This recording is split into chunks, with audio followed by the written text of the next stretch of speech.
La loi du 2 août 2021, qui est dite la loi santé au travail, est entrée en application le 1er avril 2022 et a modifié les visites médicales qui doivent normalement être organisées. Alors, 4 nouveautés importantes. Première nouveauté, les visites médicales de reprise qui ont été profondément remaniées. Deuxième nouveauté, les visites que l'on appelle des visites de mi-parcours. Troisième nouveauté, les visites post-exposition. Et quatrième nouveauté, les entretiens de maintien du lien qui ont été créés.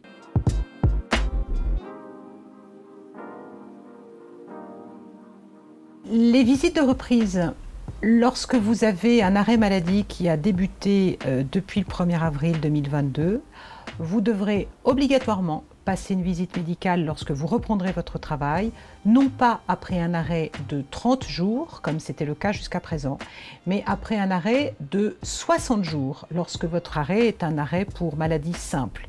Lorsque votre arrêt de travail est pour un accident du travail, alors la visite médicale doit être organisée au bout de 30 jours d'arrêt pour accident du travail. Et si vous êtes en arrêt de travail pour une maladie professionnelle, alors quelle que soit la durée de votre arrêt de travail, vous devez obligatoirement passer une visite médicale après votre arrêt de travail pour maladie professionnelle.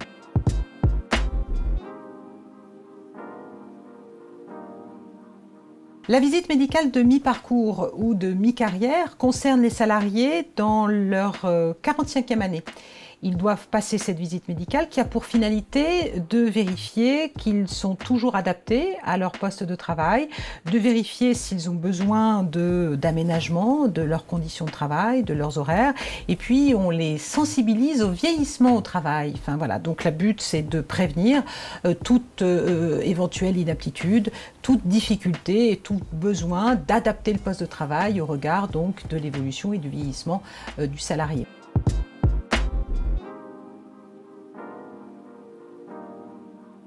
La visite que l'on appelle de post-exposition.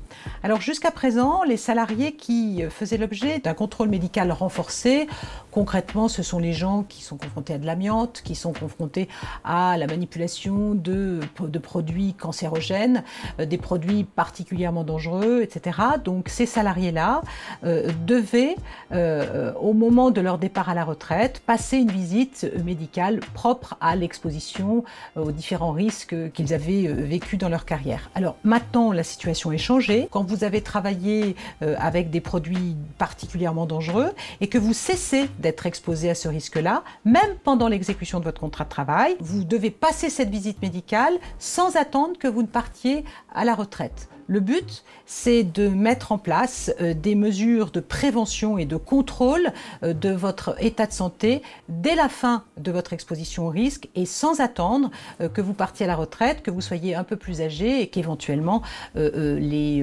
difficultés en lien avec la confrontation à ces risques se soient révélées.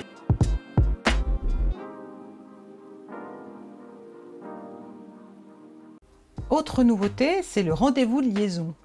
Le rendez-vous de liaison, c'est quoi? C'est la possibilité pour votre employeur de prendre contact avec vous pendant votre arrêt maladie, lorsque votre arrêt maladie a duré plus de 30 jours, pour examiner quelles sont les modalités de votre reprise du travail. Est-ce qu'on prévoit une aptitude avec des réserves, une inaptitude? Est-ce qu'il faut vous changer vos horaires?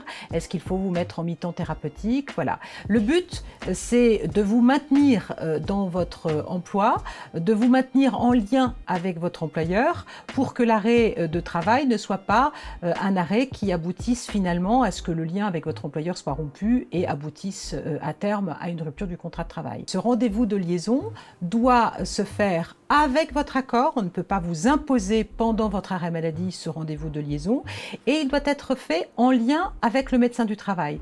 Ça ne veut pas dire que le médecin du travail participe à ce rendez-vous. Simplement, il doit être associé à ce rendez-vous, associé de manière peut-être épistolaire, un peu éloignée, mais en tout état de cause, en tout cas être informé pour examiner donc votre état de santé et en fait quelles sont les adaptations envisageables de votre contrat de travail pour vous permettre de revenir dans l'entreprise dans des conditions plus sécures. Donc la loi santé au travail, ça n'est pas que ça. Il y a également d'autres modifications très profondes, notamment celle en lien avec le document unique d'évaluation des risques professionnels qui fera l'objet d'une très prochaine vidéo.